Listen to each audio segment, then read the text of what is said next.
En realidad quería haberle puesto un nuevo título, pero me dijo el editor que era muy largo, ¿no? El título era Pederastia, pecados sin penitencia, delitos sin castigo, porque de esa manera incorporaba la vergüenza de la Iglesia tan perverso y al mismo tiempo la poca seriedad de los jueces, que siguen teniendo todavía un respeto reverencial a la jerarquía católica, no así a los católicos progresistas, ¿no? Bueno, pues el itinerario que voy a seguir, para que tengáis bien presente el enfoque, el planteamiento, la hoja de ruta, sería primero analizar el hecho de la pederastia, ¿no? El hecho de la pederastia como un fenómeno estructural dentro de la Iglesia católica, ¿no? Y como una de las prácticas pues, más perversas de la misma. En un segundo momento voy a analizar o voy a buscar alguna de las causas, una de las cuales me parece más importante, que está generando la pederastia desde hace tantos años, y bueno, yo creo que desde hace tantos siglos, ¿no? Que es en concreto la masculinidad hegemónica. Es decir, la pederastia es un problema de poder, y el poder está instalado en la masculinidad hegemónica, que dentro de la Iglesia católica se convierte en masculinidad sagrada. De forma que, claro, masculinidad sagrada, y si es difícil desmontar la masculinidad hegemónica, como bien sabéis, después de 2 siglos y medio de lucha del feminismo, muchísimo más complicado es el desmontar o deconstruir la masculinidad sagrada. ¿Por qué? Porque se produce esa alianza, ¿no?, entre los dioses varones, los clérigos y los dirigentes de distintas religiones. ¿Y en qué desembocan? Pues en violencia contra las mujeres y abuso contra las personas más vulnerables de la sociedad. Y el tercer tema a desarrollar es cuál ha sido la respuesta por parte de la jerarquía católica, centrándome fundamentalmente en España. Buena parte de lo que voy a decir seguramente es ya conocido, pero quizás el mérito, el valor sea que lo he puesto en orden, incluso en orden yo mismo, comentando y reflexionando sobre el libro. Primero, los hechos. Yo diría que el fenómeno de la pederastia puede definirse con estas 4 afirmaciones. La primera es el mayor escándalo de la Iglesia católica a lo largo de todo el siglo XX y durante estos 23 años del siglo XXI, es el que más descrédito ha provocado en esta institución ya bimilenaria, pero que resiste, posiblemente por aquel texto interpolado del Evangelio de Mateo que dice: y las puertas del infierno no prevalecerán contra ella. Fijaos, tú eres Pedro, y sobre esta piedra edificaré mi iglesia, y las puertas del infierno no prevalecerán sobre ella. Yo creo que en el fondo la pervivencia de la Iglesia católica se debe a la alianza con los poderes, con el poder político, con el poder económico, con el poder también militar. Y buena prueba de ello es que cuando se crea o surge una dictadura en cualquier país, y conocemos bien las dictaduras de los últimos 50 o 60 años en Europa y en América Latina, el apoyo que ha prestado la Iglesia católica, de ese apoyo ha sacado siempre una importante rentabilidad. La tercera afirmación sería que yo creo que es el fenómeno que más pérdidas de creyentes ha generado, y para mí, como teólogo, lo peor de todo es que es la mayor perversión de lo divino, de lo sagrado, de las religiones y específicamente en este caso del cristianismo. Un fenómeno que ha sucedido, pues en las investigaciones se está hablando de los últimos 80 años, creo que antes también se habían producido, y creo que se han producido con toda impunidad y con el conocimiento del Vaticano, ¿no? Claro, El Vaticano tenía antes una institución que se llamaba la Inquisición, y ahora le han cambiado el nombre, pero sigue funcionando de la misma manera represiva, que es el Dicasterio para la Doctrina de la Fe. Siempre me ha llamado la atención que en el Vaticano hay un dicasterio sobre la doctrina de la fe, pero no hay otro sobre la defensa de la esperanza y la práctica de la caridad. Sinceramente, eso es algo que siempre me ha desconcertado, ¿no? Porque la fe es entendida como un depósito, como un dogma al que hay que aceptar incondicionalmente, y si un teólogo o teóloga lo reinterpreta de manera distinta a la oficial, sabe que le cae encima la sanción, ¿no? Entonces, claro, yo creo que a las víctimas, además, y a las personas informantes, el Vaticano les imponía silencio, ¿no? ¿Para qué? Pues para salvar el buen nombre de la Iglesia. Incluso se les anunciaba la posibilidad de la excomunión en caso de que se atrevieran a hablar.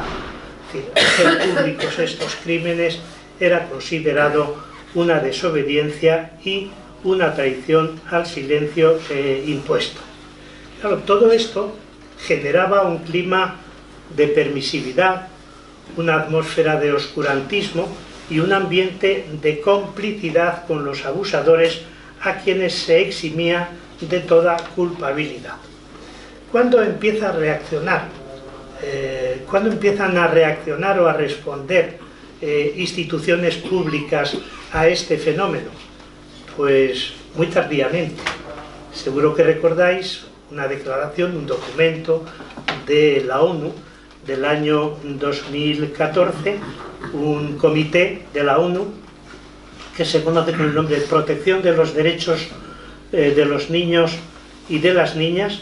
Pues en este informe, que es realmente demoledor, se acusa al Vaticano de violar sistemáticamente los derechos humanos de los niños y niñas por parte de sus miembros, de encubrirlos, de adoptar políticas y prácticas que llevaron a la continuación de abusos a menores, y de no tomar, y cito literalmente, las medidas necesarias para atender estos casos y proteger a los menores. Y hace una alerta de algo que era la práctica general. Yo recuerdo, pues, en mi época de seminarista, yo estudié en un seminario del norte de España, un seminario diocesano, que por cierto se llamaba Seminario Conciliar de San José. Y cuando digo que estudié en un seminario conciliar, la gente me dice: qué suerte tuvo Tamayo de estudiar en un seminario conciliar, creyendo que se llamaba conciliar por el Concilio Vaticano II. Para nada, era el Seminario Conciliar de San José del Concilio de Trento.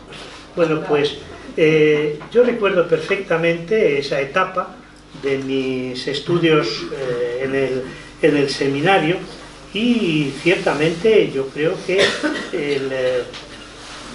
cuando se sospechaba que algún sacerdote había incurrido en esa falta, porque era falta nada más, no había, yo creo que no era ni siquiera pecado venial, ¿no?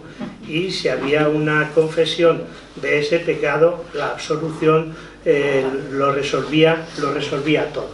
Pues la propia ONU dice que se han producido durante todas estas décadas cambios de destino de muchos sacerdotes pederastas que seguían abusando de niños, y critica también la falta de castigo por parte de la jerarquía eclesiástica, ¿no?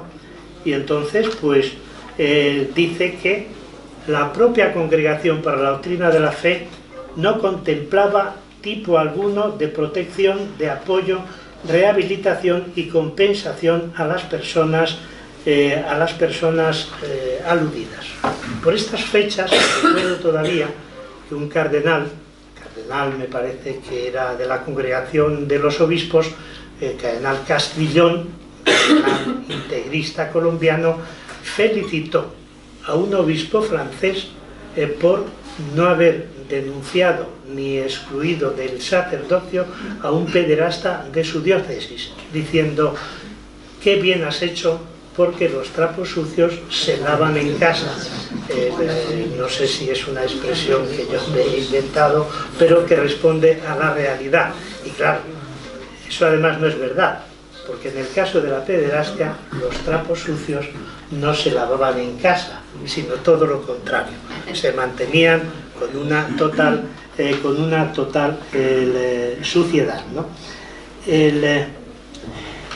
Por otra parte, claro, fijaos cómo va a responder el Vaticano, y ya estaba de Papa Francisco, llevaba poco tiempo, la verdad, unos meses, luego actuó con mayor severidad que los papas anteriores, ¿no?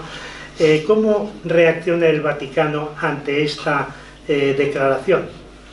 Pues bueno, dice: acepto la mayoría de los contenidos de este informe, asumo el compromiso de defender y proteger los derechos de los niños y de las niñas, pero, y cito literalmente, rechazamos que el organismo de la ONU interfiera con nuestras consideraciones sobre la homosexualidad, los anticonceptivos y el aborto.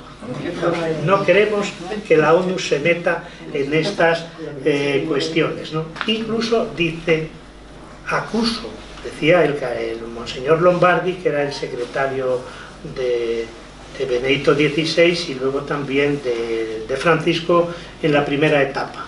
Él dice: acusamos a la ONU de llevar a cabo ataques ideológicos, de interferencia en las enseñanzas de la Iglesia e inmiscuirse en la libertad religiosa. Fijaos la respuesta que dan. Claro, en un primer momento dicen: sí, aceptamos las propuestas, vamos a colaborar, pero eso con la boca pequeña. Luego llega toda el denuesto contra una organización tan importante como es la de protección de los derechos de los niños y de las niñas. Esta sería la primera reflexión. La segunda es la dimensión estructural que tiene la pederastia dentro de la Iglesia Católica. Seguro que vosotros y vosotras habéis oído, habéis leído algunas declaraciones de obispos diciendo: son casos aislados. Son casos aislados. Bueno, pues la tesis que yo defiendo, y esta para mí es clave, es que afectan a todo el cuerpo eclesiástico. Y cito: sacerdotes, obispos, arzobispos, cardenales, párrocos, formadores de seminarios, educadores y profesores de colegios religiosos, maestros de novicios, padres espirituales, capellanes de conventos y, sobre todo, obispos cómplices de todos estos comportamientos, ¿no? Cómplices, ¿por qué? Pues porque un obispo en su diócesis conoce perfectamente quiénes son las personas que han delinquido, ¿no? Y no se puede decir: en la Iglesia, como en todos los sitios, siempre hay un garbanzo negro. Cuidado, porque esto es minimizar la relevancia del problema, ¿no? Por eso digo que los obispos también cómplices. Fijaos que en un informe del País, que es el periódico que más tiempo lleva investigando este tema, hablaban de 39 obispos cómplices de la pederastia, ¿no? Pero claro, 39 obispos del más alto rango. Por ejemplo, hablan del cardenal Tarancón. Tarancón, que tenía esa imagen de liberal, de abierto, de antifranquista, de eso nada, pues él también fue responsable, por ejemplo, de mantener algunos sacerdotes. No sé si recordáis a aquel novelista que leíamos en nuestra juventud, yo al menos, Martín Vigil. Sí. Martín Vigil, bueno, este era un pederasta de mucho cuidado, ¿no? O también un músico, no recuerdo ahora mismo el nombre, me parece que era Gavaraín, del que con una música bastante moderna y con una letra más actual, pues cantábamos sus canciones entonces en las iglesias. Por tanto, como digo, afectaba a todo el cuerpo, afecta a todo el cuerpo eclesiástico. Y luego, en todas las instituciones, colegios religiosos, seminarios, y seminarios donde más, ciertamente, porque la represión sexual era tan fuerte que no se podía acariciar ni a un gato, vamos. Y además, yo recuerdo todavía una anécdota, para que os veáis lo que suponía de represión, que íbamos de vacaciones al pueblo a mediados de junio, y el prefecto de disciplina nos decía: por favor, queridos alumnos, cuando lleguéis a casa y vuestra madre os quiera abrazar, si podéis controlar el abrazo, hacerle una reverencia y saludarle con la mano. Imagínense ustedes esa manifestación de represión, ¿no? Pues claro, era uno de los lugares donde más se practicaba. Luego, en las parroquias, incluso, fíjense, en los propios altares mayores, se han cometido actos de pederastia, no solo en la sacristía, ¿no? En los campamentos, en las escolanías. Uno de los primeros que denunció un acto de pederastia fue porque había sido abusado o agredido sexualmente en la escolanía de Montserrat. Seguramente lo recordáis, ¿no? Entonces, en suma, yo diría que es un fenómeno instalado en la misma estructura de la Iglesia. O sea, que es un fenómeno estructural. Pero no solamente eso, sino legitimado institucionalmente. En un artículo que aparece aquí en el libro, que publiqué en el diario El País el año 2022, me parece, definí este fenómeno como un cáncer con metástasis. Pero además un cáncer con metástasis que se quiso mantener indefinidamente, ¿no? Tercera clave de este fenómeno, y estamos en los hechos, ¿no? Los datos de la expansión de la pederastia. Yo creo que todos los datos se quedan en unos porcentajes bajísimos, incluidos los que ofrecía en esa extrapolación el diario El País del informe del Defensor del Pueblo, ¿no? ¿Por qué? Pues porque, bueno, pues habrá habido muchas personas que han muerto y muchas personas que no han denunciado, y luego pues otras situaciones que no van a ver la luz, ¿no? Aquí tengo 4 informes. El primero es un informe que ha llevado a cabo el grupo de abogados de Cremades Calvo Sotelo, me parece que se llama. Fijaos el nombre ya y las dos referencias, ¿no? Bueno, pues no sé si recordáis que cuando la jerarquía católica española ya tenía el agua al cuello y no hacían más que surgir casos y casos y casos, y ya empezaron a proponer que se hicieran investigaciones independientes, pues ya decide encargar una auditoría. ¿Y a quién la encarga? A el despacho de Cremades Calvo Sotelo, ¿no? Que yo creo que en el fondo la aceptó con la idea de conseguir pues mayor reconocimiento y mayor difusión de su propio despacho, ¿no?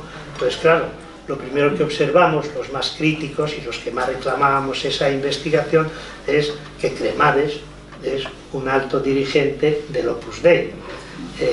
Y claro, en ese momento, recordáis que estaba el caso de Gaztulueta, de un colegio del Opus en el País Vasco, donde un profesor abusó de un muchacho de 10 a 12 años, de 2010 a 2012, y que fue condenado sin posibilidad de apelación, y todavía el Opus Dei defendió al pederasta y tuvo que ser el Vaticano el que dijera que no se le podía defender. Claro, cuando nos enteramos de que con aquella manera, ¿os acordáis de aquel acto, ¿no?, de firma con todas las cámaras de televisión, con todos los medios de comunicación? Claro, dijimos, aquí hay trampa. Es imposible que un señor que es miembro dirigente de una organización como es el Opus Dei, pueda llegar hasta el final en estas investigaciones. Por cierto, el día que publico un artículo en El País oponiéndome o criticando ese acto, me llama inmediatamente Javier Cremades y me dice: Tamayo, te felicito por el artículo. Alucinaba, pero ¿cómo me puede felicitar por un artículo donde le pongo el puñal prácticamente, ¿no? Y dice: te felicito por el artículo, dice, y ahora te hago una invitación. Por favor, vente a mi despacho, que te voy a explicar toda la metodología que vamos a seguir para que sepas que aquí no hay ni trampa ni cartón y que vamos a llegar hasta el final. Claro, yo ya viejo en estas lides de invitaciones de dirigentes políticos y de personas de alto nivel, le dije: pues mire, se lo agradezco mucho. Porque claro, cuando me dice soy Javier Cremades, digo, ¿y de dónde a mí esta persona y usted que me llama? No, ya lo que os he contado. Entonces le dije: pues mire, le agradezco mucho la invitación y cuando veamos los efectos de su investigación ya hablamos. Entonces yo ya le doy mi opinión sobre lo que me parece, ¿no? Bueno, pues como sabéis, Cremades se comprometió a entregar los resultados de esta investigación al año siguiente. Se hizo la aprobación, me parece, en febrero de 2022, tenía que haberlo entregado en 2023. Y hubo demoras, 2 demoras al menos, una en julio, una en febrero y otra en julio, hasta que ya los obispos dijeron: mire, no nos fiamos de usted y ahora lo que vamos a hacer va a ser nuestra propia investigación. Bueno, pues cuando entrega Cremades el informe de la pederastia de su investigación a los obispos, ni luz ni taquígrafos, es decir, de una manera totalmente secreta. ¿Por qué? Porque no les convenció para nada los resultados de la investigación. Por ejemplo, pues daba como, dice, el número de víctimas es indeterminado. Tan solo se han podido deducir un mínimo de 2.056 a partir de 1.383 casos de denuncias. Pero, dice, el número es objetivamente superior. Y claro, el motivo por el cual no aceptan estos datos y elaboran los suyos es porque les pone en evidencia, ¿no? La Conferencia Episcopal va a hacer un documento que se titula contradictoriamente, no me digáis que no, para dar luz. Una institución que viene ocultando, encubriendo y estando en tinieblas, ahora publica un documento que se titula Para dar luz y reconoce 806 casos de abusos. Pero cuidado con este desglose. Casos probados 2005, casos verosímiles 70, casos no probados 280, casos en investigación o pendientes de resolución 75, denuncias falsas 3 y casos excluidos por afectar a personas mayores de edad 24. Claro, en definitiva, llegan a la conclusión que ya habían puesto aprobado anteriormente, ¿no? Dice: los abusos no llegan a 1000. Por tanto, se trata de una proporción minoritaria respecto a los abusos sexuales producidos en el conjunto de la sociedad. Pero ¿cuál es el problema? Que cuando el Defensor del Pueblo y Cremades les pide que presenten y hagan un fondo para poder pagar a las víctimas, Cremades en concreto dice que creen un fondo de 50 millones de euros y el Defensor del Pueblo dice que creen un fondo para la reparación, y entonces los obispos a Cremades le dicen que no, y al Defensor del Pueblo que, como la mayoría de los casos se dan en la sociedad, que ellos solamente harían una aportación siempre que el Estado, el gobierno, quien fuere, hiciera la aportación mayor precisamente por eso, ¿no? El país, como sabéis, lleva investigando desde el año 2018. O sea, hay que decir que ninguno de los medios eclesiásticos ha hecho investigación alguna, ni se ha preocupado por el tema, ni ha hecho crítica, ni denuncias, ¿no? Ha sido solamente, como digo, el país que ya lleva, pues me parece que 6 años, ¿no? Y son informes, para que no haya ni trampa ni cartón, que envía al Vaticano, que envía al presidente de la conferencia episcopal, ¿no? Y ha reconocido 1.381 casos de acusados, 2.518 víctimas, pero claro, de denuncias que han llegado hasta el país. El país entiende que se han producido muchísimos más casos, ¿no? Entonces, recordáis que cuando se aprobó esa comisión que llevara a cabo, liderara el defensor del pueblo, muchos la criticamos, seguramente que muchos y muchas de aquí estabais de acuerdo y coincidíamos en que se tenía que haber hecho una comisión parlamentaria de investigación, como se hizo, por ejemplo, en el gobierno foral de Navarra, ¿no? Bueno, pues aún así todo, yo creo que el informe del defensor del pueblo es muy clarificador y creo que hace aportaciones muy interesantes, ¿no? El objetivo primero que se propone Ángel Gabilondo es dar respuesta a una situación de sufrimiento y soledad que durante años se ha mantenido de una u otra forma cubierta por un injusto silencio, ¿no? Entonces dice: lo que constata el defensor del pueblo, y aquí es donde más acera su crítica, dice: la respuesta de la Iglesia a nivel oficial ha sido de negación o minimización del problema, y algunas víctimas tuvieron que hacer frente también a presiones y reacciones de representantes eclesiásticos que llegaron a culpabilizarlos de los abusos sexuales sufridos, ¿no? De esa manera tenían que soportar las personas agredidas. A mí me parece que lo de abuso sexual creo que había que radicalizarlo más. Son agresiones sexuales. ¿Recordáis lo de abusos sexuales con motivo de los abusos de San Fermín, ¿no? En Pamplona, que se dijo, no son abusos, son agresiones, ¿no?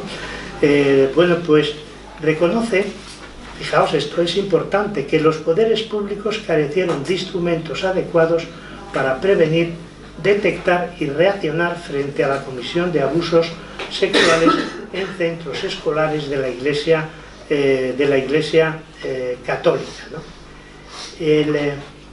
Y hay un reproche a la Iglesia católica por las cautelas y reticencias ante la petición de información que le hacía el defensor del pueblo, ¿no? Diciendo que muchas diócesis no colaboraron.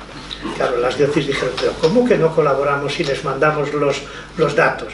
Y entonces el defensor del pueblo dice: bueno, datos muy escasos y muy encubiertos, para que no se descubriera cuál era el problema, ¿no? Y luego la negativa, como bien sabéis, a abrir los archivos de las diócesis, porque eso está contemplado, esa negativa, en el concordato. Y aquí sí que está claro que el concordato está por encima de la pederastia, ¿no? Luego hace un análisis muy interesante sobre las secuelas que se han producido con la pederastia en aquellas personas agredidas, ¿no?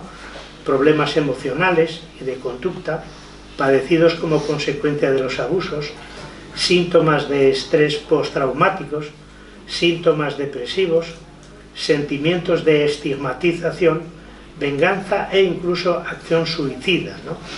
Fíjense, los defensores de la vida, ¿no? Los obispos defienden la vida. A mí me preguntan con frecuencia en las entrevistas: profesor Tamayo, ¿usted cree que los obispos defienden la vida? Digo, son los mejores defensores de la vida, pero defienden la vida antes del nacimiento y después de la muerte, la vida eterna, pero no mueven un dedo por mejorar las condiciones de vida de aquellas personas que las tienen más amenazadas. Pues lo mismo vale decir de esto, ¿no?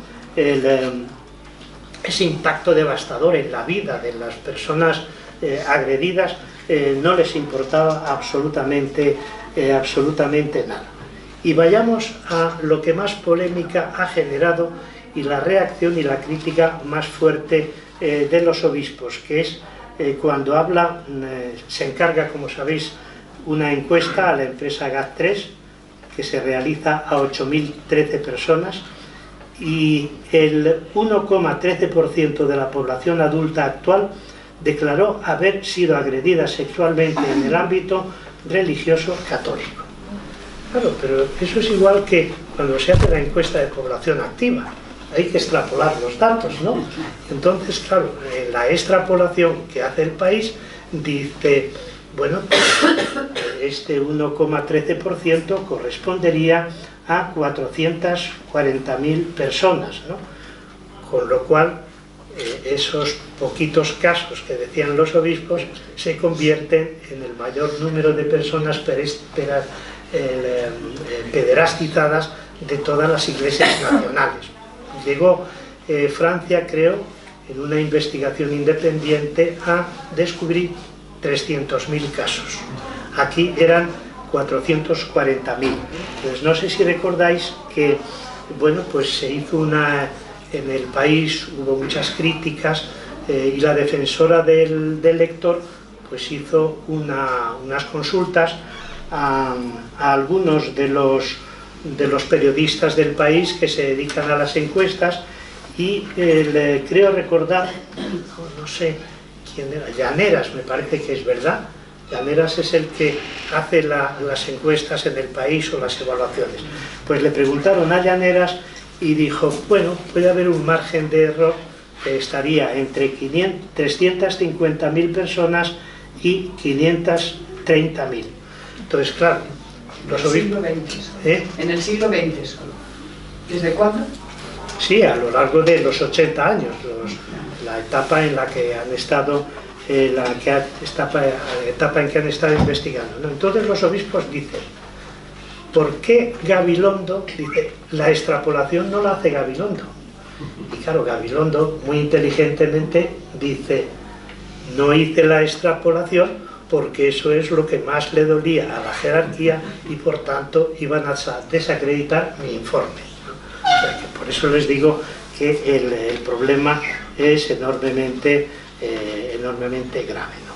Segunda idea que quiero destacar después de analizar los hechos, ¿no? ¿Dónde está la raíz? ¿Cuál es la clave de todo este fenómeno de la pederastia? Y la luz me la dio, en este caso tengo que decir que me dio la luz, el informe de un obispo australiano cuando tuvo que investigar este fenómeno y con una libertad total publicó un libro que se titulaba La pederastia, un problema de poder. Y esa es para mí la clave, ¿no? Poder sobre las almas, poder sobre las conciencias, poder sobre las mentes y al final poder sobre los cuerpos. Lo voy a explicar con un cierto detalle porque me parece que esta es la clave de todo lo que está sucediendo. Y a mí me parece que la raíz de esta abominable práctica se encuentra en la estructura patriarcal de la Iglesia Católica. Estructura patriarcal jerárquico-piramidal, es decir, que esa estructura tiene el poder en el vértice masculino, luego los subalternos también masculinos, hasta llegar a la base. Y a esa base la define la teología católica como el pueblo de Dios. Y el pueblo, dice, es soberano. Claro, ¿cómo va a ser soberano un pueblo que está sometido a una estructura jerárquico-piramidal patriarcal? y que además dentro de la Constitución Vaticana, no sé la actual porque no la conozco, no me ha apetecido mucho leerla, pero hasta hace 20 años la Constitución del Vaticano decía: el Papa detenta en su persona la plenitud de los tres poderes, de gobernar, de enseñar y de santificar. Y ningún creyente, ninguna persona creyente católica puede apelar al Papa, ¿no? Entonces, claro, yo creo que ahí es donde está la base y donde está la clave. O dicho de otra manera, dentro de un lenguaje que creo que hoy está muy generalizado y extendido y que se están dando importantísimos avances. Hay que hablar claramente de la masculinidad hegemónica, porque si existe la masculinidad hegemónica en la sociedad y es la que controla todos los poderes, todas las instituciones, en el caso de la Iglesia Católica, esa masculinidad hegemónica se convierte en sagrada, ¿no?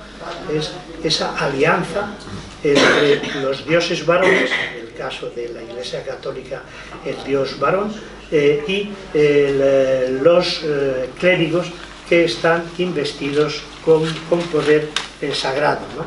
Entonces, ¿en qué convierte en la Iglesia Católica a los varones y especialmente a los clérigos? ¿En qué los convierte? En personas con dueños y señores en todos los campos del ser y del quehacer de la institución organizativa. En el disciplinar, en el doctrinal, en el moral, en el sacramental, en el sexual, ¿no? Y claro, no cualquier persona creyente, sino el clérigo. El clérigo. Fijaos que el Papa Francisco es durísimo con el clericalismo, pero sin embargo cae en la contradicción de seguir manteniendo las mismas estructuras clericales que han mantenido los papas anteriores.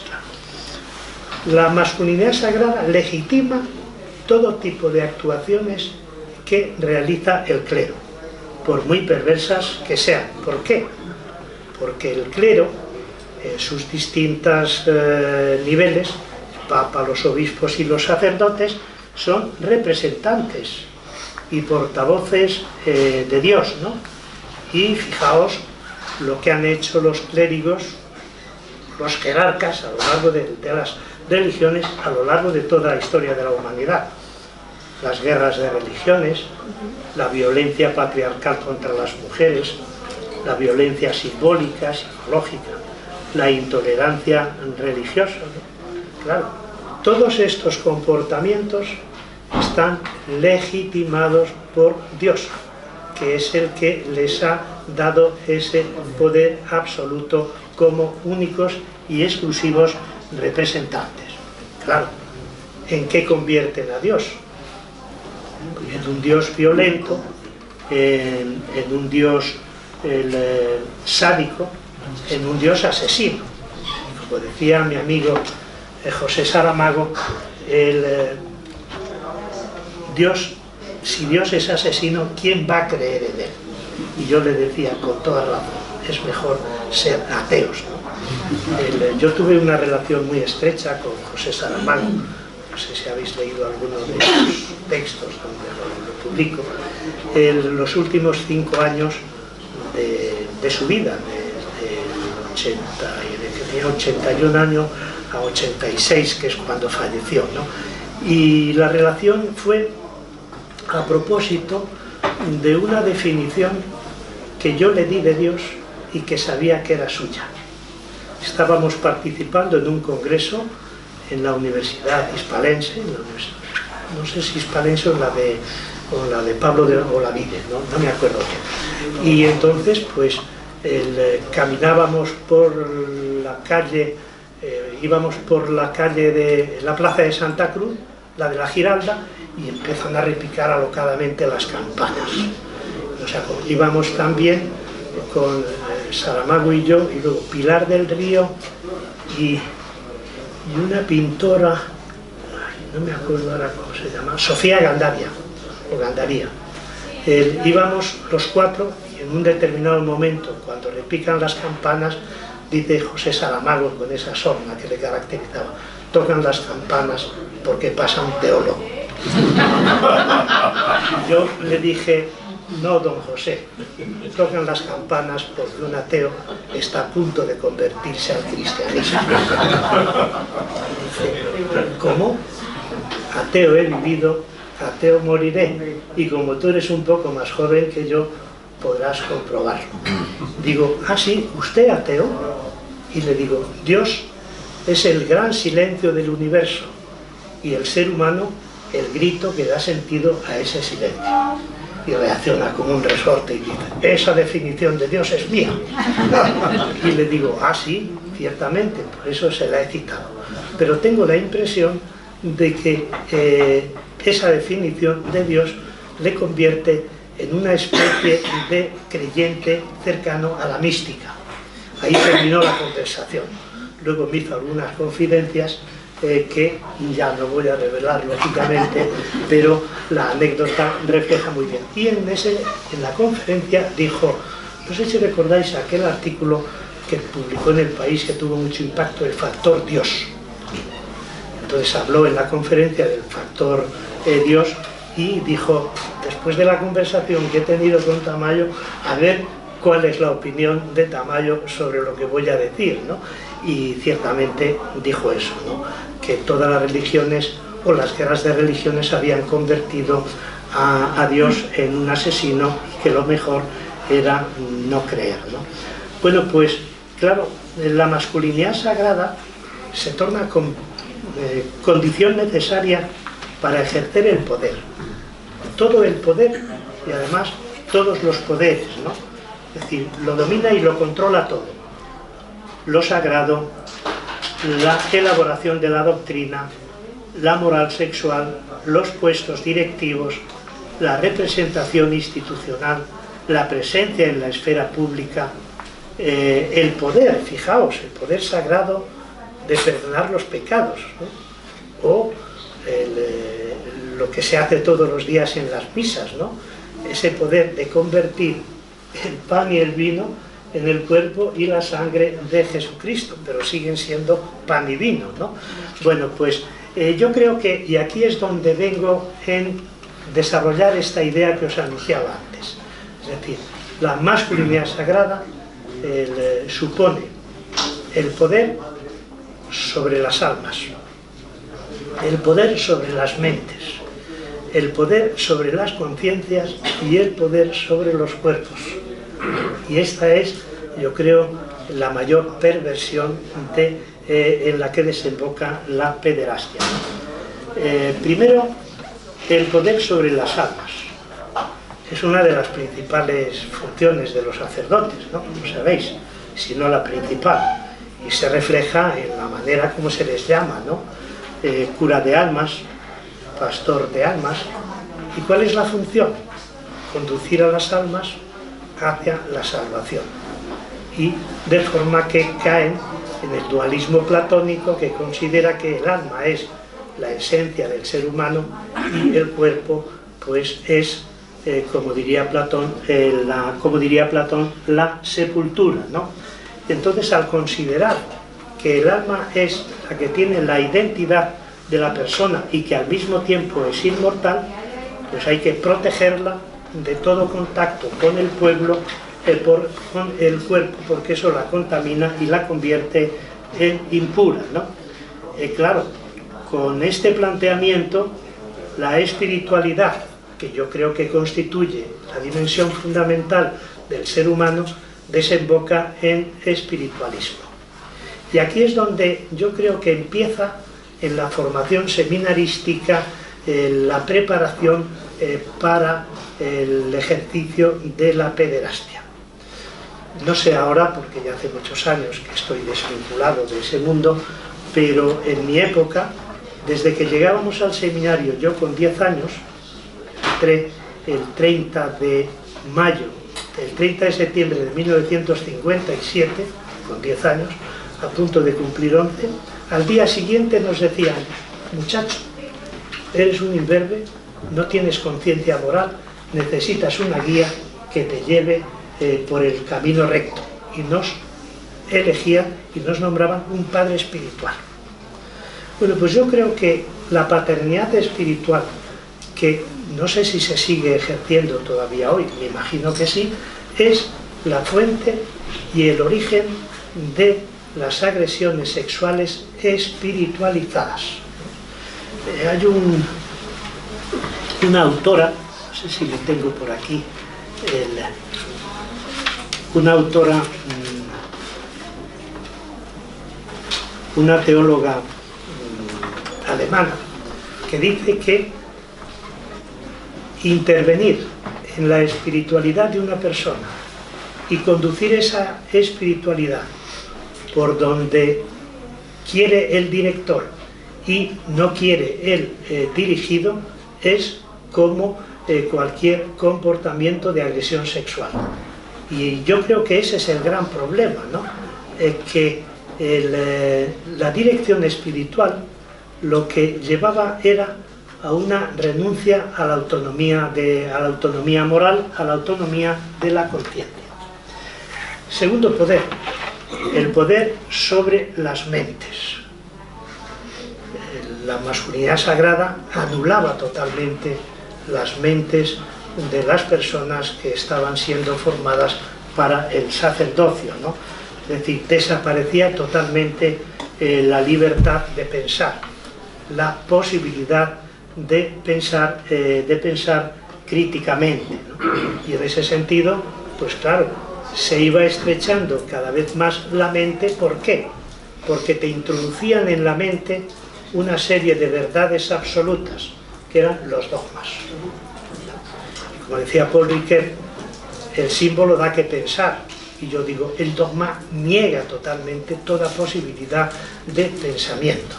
Por eso había tan poco sentido crítico, y cuando estabas en desacuerdo con alguna de los planteamientos teológicos o religiosos, pues lo único que te pedían era silencio y rezar y orar.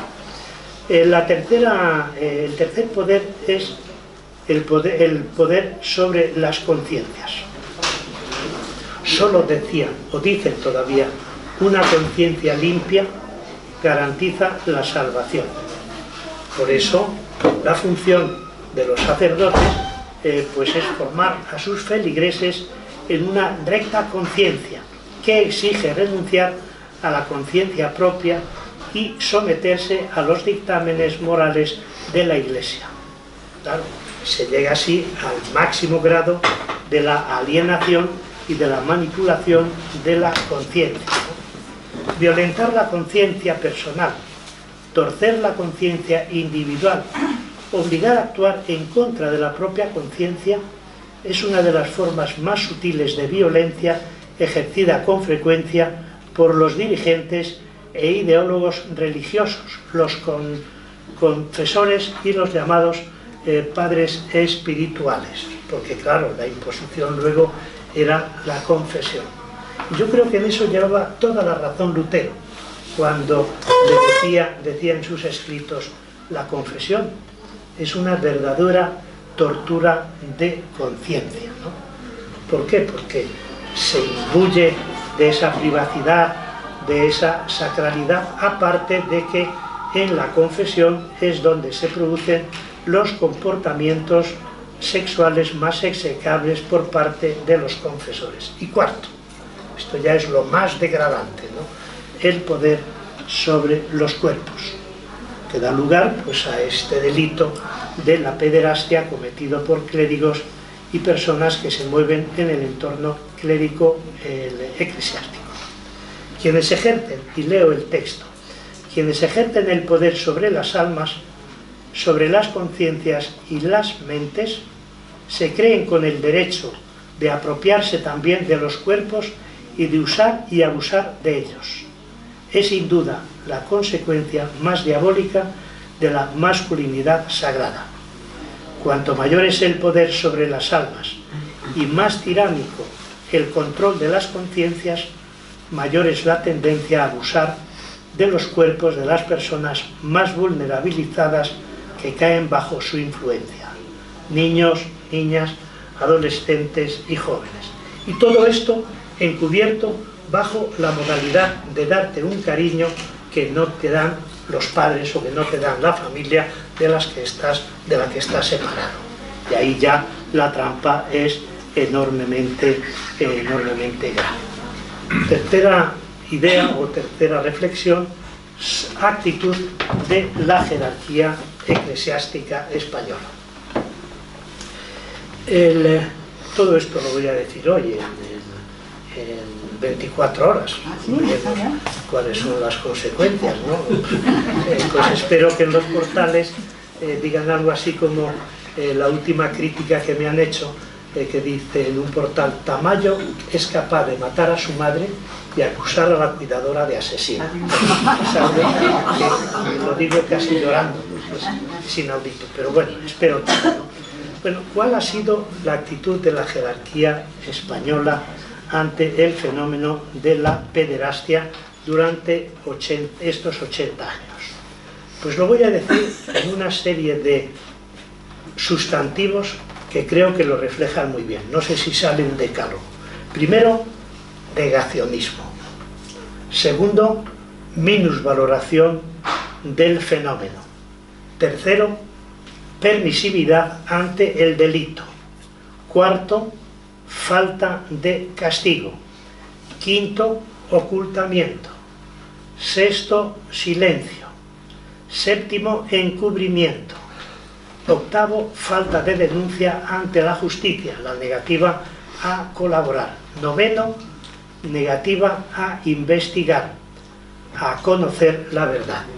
Y aquí es donde yo creo que se produce la mayor contradicción de la jerarquía, porque hay un texto del Evangelio de Juan que dice: la verdad os hará libres.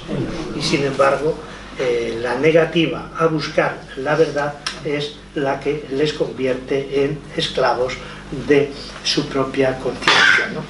Y luego, eludir la responsabilidad. No sé si es el 10º o el 11º. El mayor número, se dice, se da en las familias, en el deporte, y finalmente acusar a los medios de comunicación laicos de llevar a cabo una campaña contra la Iglesia. Antonio Cañizares, el que fue arzobispo de Valencia, ¿verdad?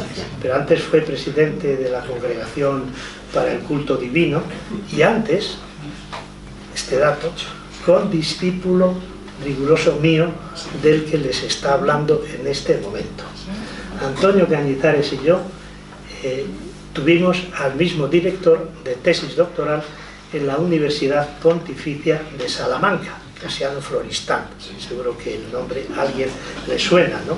Y cuando hablaba de nosotros decía: no conozco a dos doctores míos que tengan unas posiciones tan contrapuestas, ¿no? Bueno, pues Antonio Cañizares dijo literalmente: se está desarrollando una campaña contra la Iglesia Católica. Mucho peor que la pederastia es el aborto, y sin embargo no se condena. Todavía hoy el presidente de la COPE, Barrio Canal, no sé si sigue siéndolo, el año 2010, en una entrevista al diario El País, minusvaloró el problema y lo consideró irrelevante. Repitió la palabra irrelevante 4 veces en 3 frases, ¿no? Y además pues dijo que el porcentaje era mínimo, ¿no? ¿Cuál es el resultado de estas actitudes? La complicidad, la corresponsabilidad en tamaños crímenes, ¿no? Y por eso repito la frase que dije al principio de que era una práctica estructural legitimada por la propia jerarquía. Nos encontramos con el negacionismo, pero un negacionismo que no es de épocas anteriores, porque ahora se dice: no, ahora ya las cosas son diferentes, se denuncia, se crean oficinas en las diócesis para que vayan las personas pederastizadas y cuenten su caso y les den ayuda psicológica y de todo tipo. Bueno, pues yo creo que no es verdad, ¿no? Por ejemplo, el secretario general de la Conferencia Episcopal, Luis Argüello, que ahora ha sido nombrado, ha sido elevado arzobispo de Madrid, y posiblemente en la reunión de la plenaria de los obispos en abril pueda ser elegido presidente de la Conferencia Episcopal, un señor que ahora ha reabierto la causa de la beatificación de Isabel la Católica, ¿no? Por eso imagínense ustedes el crédito que va a tener. Bueno, pues el Argüello ha llegado a decir que, dice, me extraña esa importancia que se da al caso de los abusos en la Iglesia, dice que se haga un casus belli, cuando en su mayoría se producen en el entorno familiar y social. Y al mismo tiempo, ahora, cuando ya se pidió el defensor del pueblo que se abrieran los archivos, pues dijo que no se podían abrir los archivos, incluso pues dijo que no se debería investigar este fenómeno. Pero yo creo que el caso más llamativo por la representación que tiene del negacionismo es el cardenal Omeya. Cardenal Omeya, arzobispo de Valladolid, presidente de la Conferencia Episcopal estos años hasta abril, que parece que no se va a presentar. Cuando se hace público el informe del defensor del pueblo, vertió todo tipo de acusaciones contra el informe, ¿no? Contra la encuesta del GAT3, contra las extrapolaciones y los medios de comunicación social. Y cuidado, lo hizo en el discurso inaugural de la última conferencia episcopal, por tanto no hablaba a título individual, sino como representante de la institución eclesiástica. Y fijaos lo que dijo, reprodujo literalmente sus palabras: nos sentimos obligados a manifestar el dolor y el malestar que hemos sufrido ante la difamación pública causada por una intencionada y errónea extrapolación realizada por algunos medios de comunicación a partir de un dato de una encuesta llevada a cabo por la firma GAT3 y publicada en el informe del defensor del pueblo. Y a continuación expresó su decepción, la decepción de la Conferencia Episcopal, por la citada extrapolación y por la dudosa fiabilidad de los resultados presentados en dicha encuesta, ¿no? Dice, dicha infundada e intencionada extrapolación, fíjense, infundada e intencionada, condujo a algunos medios de comunicación a la exorbitante afirmación de que en España hay casi 500.000 de abusados por ministros ordenados y consagrados. Entonces hace un recorrido por el número de sacerdotes que hay en España y el número tan irrelevante de sacerdotes que han caído en la pederastia. Calificó la extrapolación de disparate y se preguntó por la finalidad de la misma, para a renglón seguido mostrar la especial preocupación del episcopado español de que, comillas, esto haya generado una imagen perjudicial de nuestra misión en general, todavía más perjudicial de la que manifiestan con su comportamiento. Exigió una revisión exhaustiva e imparcial de los datos para corregir cualquier sesgo que pueda haber sido extrapolado de manera maliciosa. Los adjetivos no pueden ser más descalificativos, ¿no?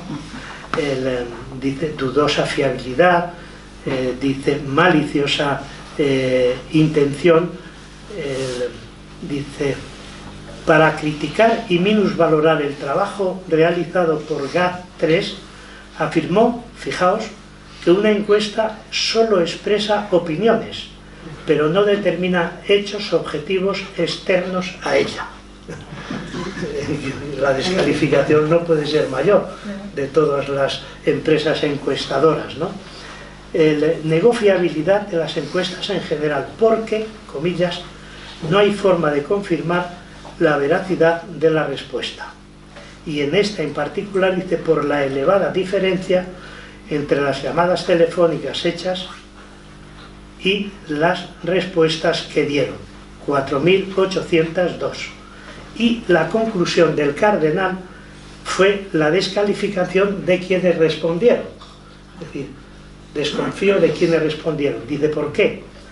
Dice, la desproporción es descomunal y demuestra que una parte desconocida de los que se avinieron a ser entrevistados tenían interés. Fíjense qué manera de formar el rigor de una encuesta, ¿no? Bien, es verdad que dentro del informe de la conferencia pues pidió también perdón a las víctimas, ¿no? Y que no pretendían buscar excusas.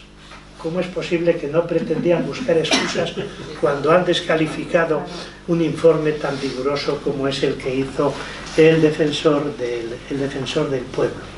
Y aquí es donde va a intervenir por primera vez, y supongo que sin que sirva de presidente, el presidente del gobierno, Pedro Sánchez.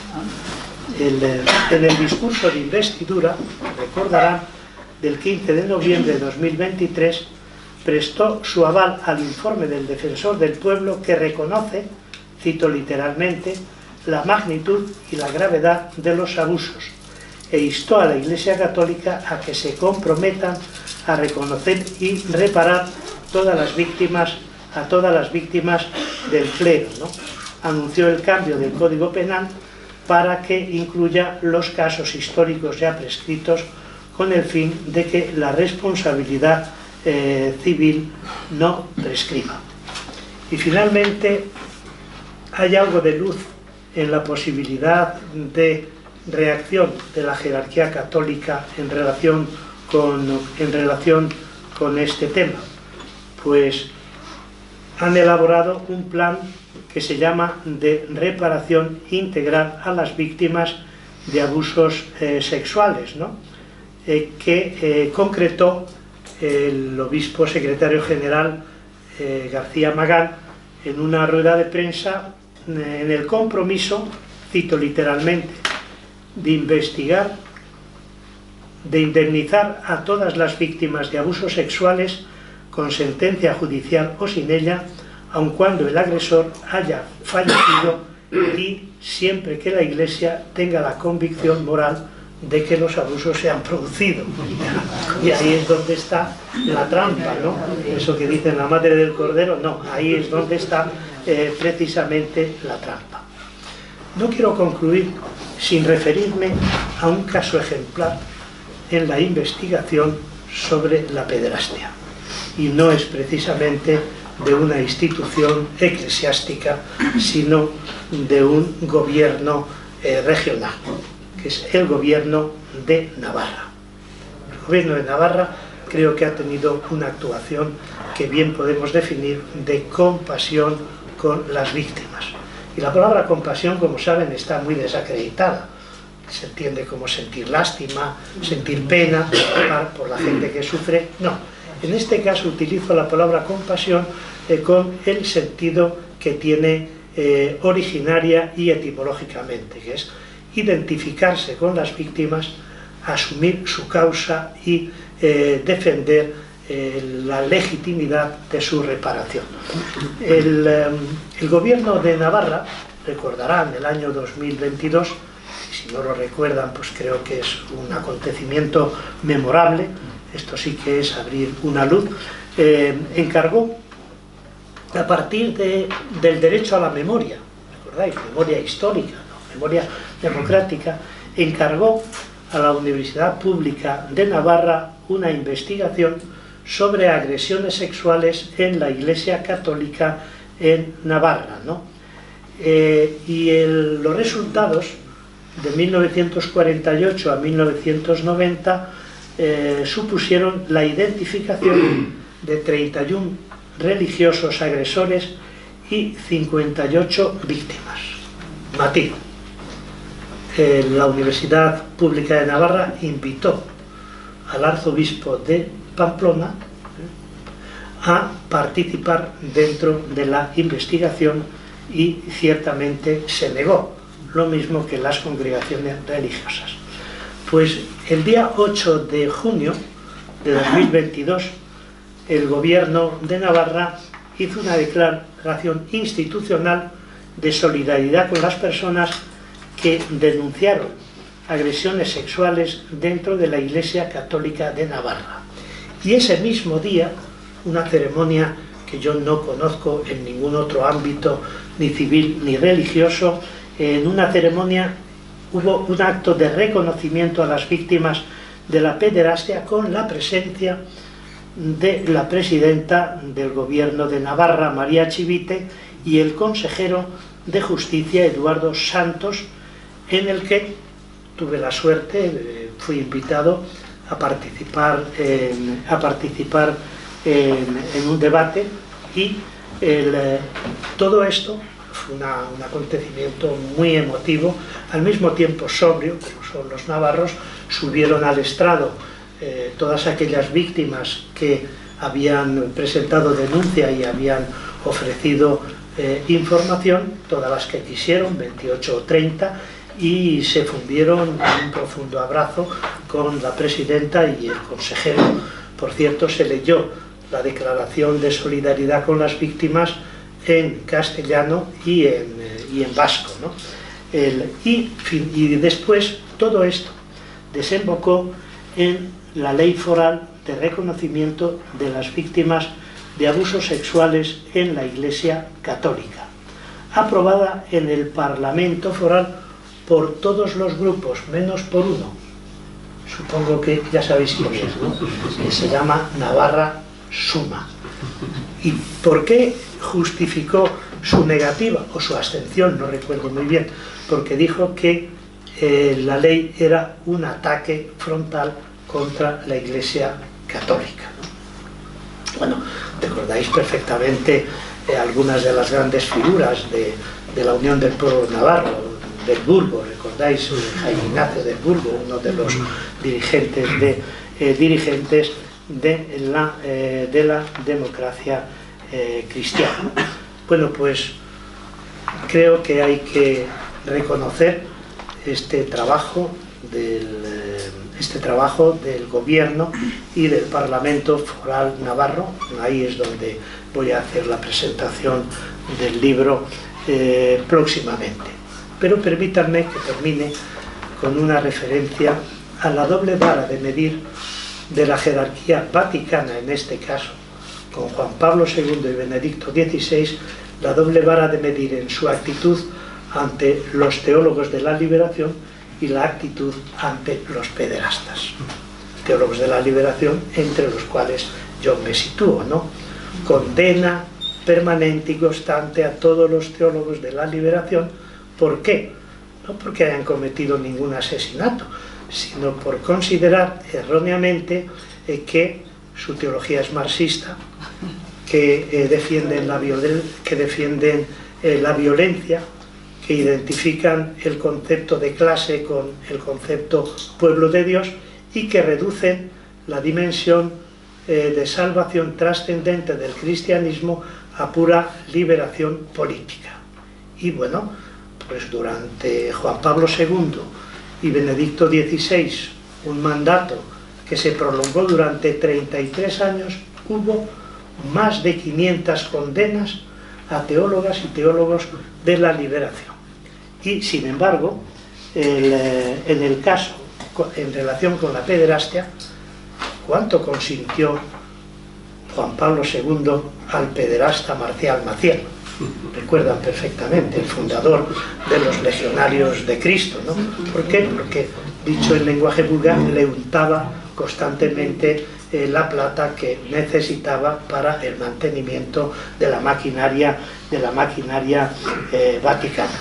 Y luego recuerdan también el caso de Benedicto XVI, que al final no pudo ser juzgado porque falleció, pero fue acusado de encubrimiento y de complicidad en 4 casos que se produjeron de pederastas cuando él era arzobispo de Múnich, me parece, ¿no?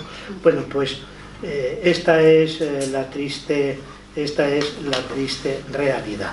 Entonces, respuesta, sinceramente, no la tengo, pero quizás un cambio importante se produciría cuando se despatriarcalizara la Iglesia Católica, cuando se desclericalizara y cuando se incorporara la democracia dentro de la Iglesia Católica. Pero eso no lo van a ver nuestros ojos y por tanto termino diciendo que ni la justicia eclesiástica ni la justicia civil han cumplido con su responsabilidad de ejercer, de asumir lo que les corresponde en este caso, y por eso yo creo que tanto la justicia eclesiástica como la justicia civil, por miedo reverencial todavía a la jerarquía católica y por un nacionalcatolicismo que está